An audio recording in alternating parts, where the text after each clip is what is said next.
Palit damit effect gamit ang phone mo. Tara sa CapCut, turo ko sa'yo. Una, gumawa muna ng video. Snap muna sa unang damit. Pangalawang damit, dalawang snap. Pangatlong jacket, isang snap lang din. Ayan, tapos na. Punta tayo sa CapCut. I-click ang new project.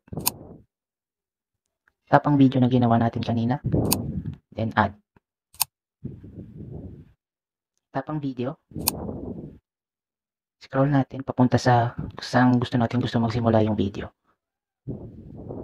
Then, split. At i-delete natin yung una. Tap, then delete. Ngayon, hanapin naman natin yung part na mag-i-snap na.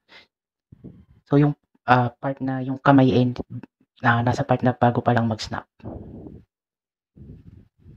Ayan.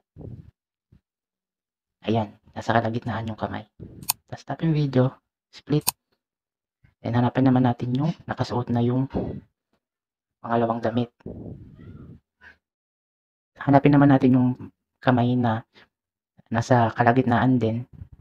Then, split. Delete natin nasa una. Ayan. Tapos, hanapin naman natin kung nasaan yung pangalawang snap.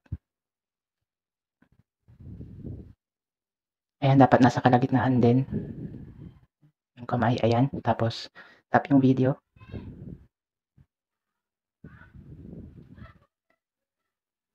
Split. Hanapin naman natin yung part na nasa pangatlong damit na.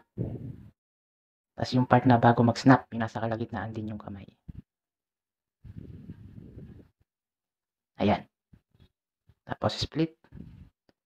At tap yung nasa unahan, tapos delete. Tapos hanapin naman natin yung last part ng video. Kung saan gusto natin magtapos yung video. I-tap ang video. Split. Then delete. Tapos i-tap natin yung CapCut and delete din.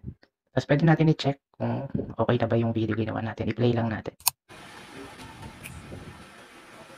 Okay. Pag tama na, pwede natin i-save. I-max natin yung frame rate ng 60, tapos save. Yan, tapos done. So, thank you for watching. Please follow.